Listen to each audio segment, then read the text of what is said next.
Hari ini kami akan membicarakan mengenai bela negara yang merupakan salah satu cerminan dari sikap warga negara berdasarkan Pancasila dan Undang-Undang Dasar 1945 dalam menanggulangi ancaman berupa korupsi. Berikut penjelasan korupsi dari berbagai narasumber yang telah kami rangkum. Selamat menyimak. Assalamualaikum teman-teman semua, selamat pagi. Pada kesempatan kali ini saya kedatangan tamu yang luar biasa. Beliau Bu Laila Rahmawati, seorang pegawai pemerintah dan juga seorang pebisnis yang sangat handal. Pada kesempatan kali ini sebenarnya kita mau ngobrol-ngobrol santai saja Bu mengenai korupsi. Yang pertama, kira-kira apa yang Ibu ketahui mengenai bela negara dan korupsi itu seperti apa, Bu? Oke, terima kasih Mas Deka atas waktunya. Jadi sebelumnya, eh, menurut saya, bela negara itu adalah suatu sikap yang dimiliki oleh seseorang, dan itu berkolerasi dengan sifat patriotisme seseorang yang cinta terhadap tanah airnya. Terus kalau korupsi sendiri menurut saya adalah salah satu tindakan kriminal yang dia itu apa ya istilahnya menyalahgunakan entah kekuasaan dalam bentuk apapun itu untuk memperkaya dirinya sendiri, kelompok atau beberapa golongan. Seperti itu sih secara keseluruhannya. Oke, yang kedua ya Bu ini, kira-kira nih Bu Laila, korupsi seperti apa sih yang paling umum atau yang sering terjadi di profesi Bu Laila sendiri? Karena sekarang saya ini salah satu ASN juga, jadi mungkin yang lebih banyak atau hal simpel tentang korupsi itu yang bisa kita lihat tuh contohnya tentang korupsi waktu ya. Misalnya di jam pulang ASN itu jam 4 gitu. Tapi ternyata sebelum jam 4 kita udah kosong nih, nggak ada kerjaan. Terus tiba-tiba pegawai pulang gitu aja. Itu juga menurut saya salah satu tindakan korupsi waktu. Terus kalau selain sebagai ASN, saya juga memiliki beberapa bisnis. Salah satu contoh tindakan korupsi ya mungkin penyelewengan apa ya investasi atau investor gitu loh, kayak kepercayaan. Dan yang ketiga, kira-kira upaya apa sih Bu yang bisa Bu Laila lakukan buat mencegah korupsi itu? Kalau menurut saya upaya untuk mencegah hal-hal korupsi tersebut yang pertama ya memang harus dari diri sendiri dulu, tentang apa ya rasa rasa kita kalau misalnya sebagai ASN ya ASN itu sebenarnya harus seperti apa sih? Itu harus ditanamkan dari diri sendiri dulu. Dan juga eh, rasa kepercayaan kita, orang lain udah percaya sama kita. Jadi kita harus memegang kepercayaan itu. Kalau untuk yang bisnis tadi ya Mas Dika. Terus kebanyakan menurut saya korupsi itu bisa diminimalisir itu juga karena bantuan dari lingkungan sih Oke, kalau menurut saya. Bu Laila, kira-kira itu saja yang kita bahas ya pada kesempatan kali ini. Terima kasih atas waktunya. Mungkin saya Ya, akhiri dulu, Bu Laila. Terima kasih banyak atas waktunya pada hari ini. Assalamualaikum warahmatullahi wabarakatuh. Waalaikumsalam warahmatullahi wabarakatuh. Malam ini kita membicarakan tentang topik korupsi. Di saat ini ada narasumber yang hadir yang memberikan informasi terkait korupsi ini. Narasumber yang kita undang adalah pensiunan dari Dinas Keuangan. Ya, silakan memperkenalkan diri Bapak. Saya Tuah Natal, pensiunan usia 69 tahun. Pertanyaan pertama, salah satu isu strategis dalam bela negara adalah korupsi. Kira-kira apa pendapat Bapak tentang korupsi ini? Korupsi sebenarnya itu kejahatan, kebohongan, kerusakan mental dan spiritual. Menurut saya sih seperti itu. Kemudian di profesi Bapak yang dulunya sebagai PNS, walaupun sekarang sudah pensiunan, apa bentuk korupsi yang paling umum terjadi pada saat itu? Pada umumnya terjadi karena prosedurnya tidak transparan, ada penyalahgunaan wewenang, standar operasionalnya nggak jelas, seperti itu. Jadi ada kemungkinan korupsi,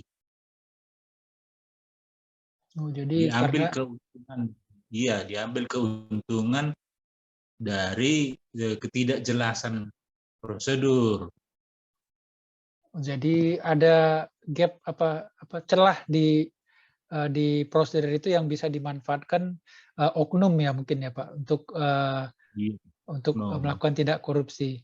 Kemudian pada saat itu apa upaya Bapak sebagai pimpinan untuk menghadapi atau mengatasi korupsi tersebut? Yang utama itu sebenarnya usaha itu lebih kepada pimpinan. Kita sebagai pimpinan harus bertekad dulu anti korupsi, sehingga anak buah kita juga, pasukan-pasukan kita tidak akan atau takut korupsi. Dan pimpinan juga harus mengawasi dengan ketat anak buahnya, pegawainya. Jadi ada rentang kendalinya, ada pengawasan melekat. Ya pimpinan nggak boleh tidak mau tahu, harus aktif untuk anti korupsi gitu. Berarti memang pimpinan juga harus mengawasi juga proses prosedur dan juga bawahan yang bekerja. Baik, terima kasih atas masukannya, Bapak. Selamat malam, Pak. Terima kasih. Selamat. Perkenalkan, nama saya Rahma. Saat ini saya bekerja di Suku Dinas Kesehatan Jakarta Selatan. Untuk posisinya saya sebagai staf di Seksi Kesehatan Masyarakat. Baik, terima kasih. Saya rasa kita udah tahu lah ya, salah satu isu strategis dalam bela negara adalah korupsi. Kalau menurut Ibu Rahma sendiri, apa sih sebenarnya korupsi itu? Kalau menurut saya dan sepengetahuan saya, korupsi itu adalah tindakan menyalahgunakan jabatan, wewenang, di posisinya yang biasanya ya mungkin ada punya kuasa di situ ya untuk kepentingan pribadi maupun golongan, seperti itu sih. Ya, kalau di profesi sehari-hari, kira-kira apa sih yang paling umum terjadi, yang pernah Ibu lihat, mungkin amati gitu?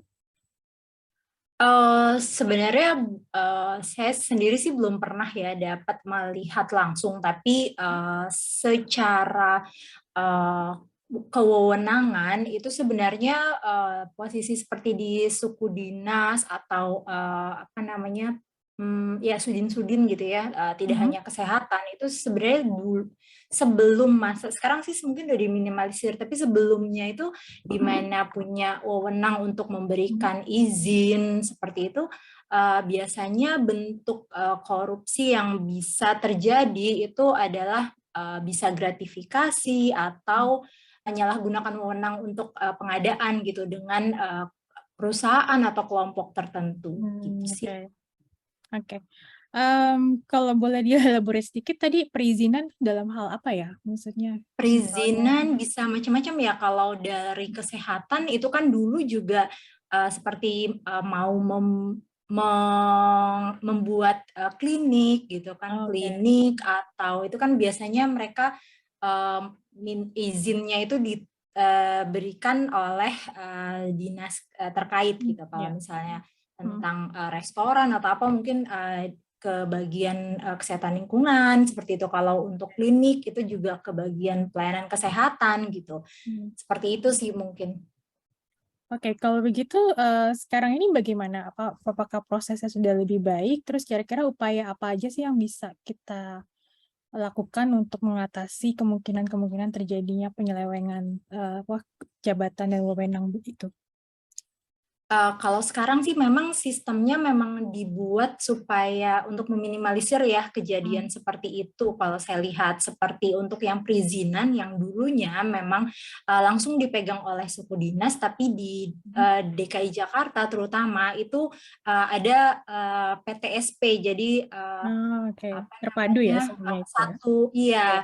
satu pintu gitu, sehingga semua perizinan masuknya hanya ke situ. Jadi kalau untuk tindak entah seperti gratifikasi gitu supaya dapat izin gitu-gitu jadi lebih minimal gitu, karena ya lembaganya hanya itu aja. Jadi mereka lebih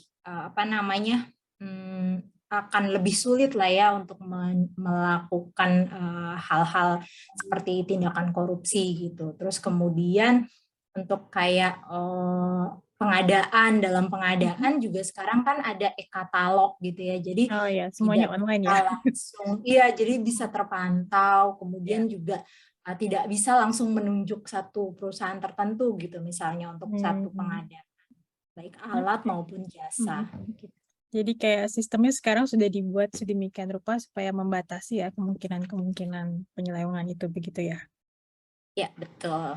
Oke, ada kayaknya segitu aja pertanyaan yang kita bisa ajukan. Terima kasih banyak untuk waktunya. Sampai ketemu. Sama-sama. Selamat pagi Bapak, Assalamualaikum warahmatullahi wabarakatuh. Permisi, minta waktunya sebentar. Mau minta sharing atau pengalamannya terkait korupsi Pak. Pertanyaan pertama Pak, apa atau bagaimana menurut Bapak, pendapat Bapak terkait korupsi? Korupsi adalah perbuatan melawan hukum dan menyalahgunakan kewenangan, kesempatan, dan sarana untuk kepentingan atau memperkaya diri sendiri. Apa bentuk korupsi yang terjadi di kantor Bapak? Kalau bentuk korupsi di kantor saya biasanya korupsi waktu. Misalnya terlambat datang ke kantor, kemudian pada jam istirahat terlambat untuk kembali ke kantor, kemudian pada jam pulang lebih awal dari waktu yang telah ditentukan oleh kantor. Selanjutnya, apa upaya untuk menghilangkan sikap korupsi yang terjadi di kantor Bapak? Upaya yang harus dilakukan, yang pertama itu harus disiplin dalam diri sendiri, itu yang pertama. Dan yang lebih penting juga ada pemimpin yang dapat kita teladani. Kemudian yang selanjutnya ada reward dari pegawai yang disiplin. Kemudian yang keempat, harus ada aturan yang kuat dalam organisasi. Itu sih yang menurut saya harus kita terapkan dalam upaya untuk mencegah korupsi, terutama korupsi waktu. Baik, terima kasih atas waktunya Pak, dan selamat bekerja. Demikian wawancara saya bersama salah satu ASN di pemerintahan Kota, Dinas Koperasi dan UMKM. Terima kasih. Assalamualaikum warahmatullahi wabarakatuh.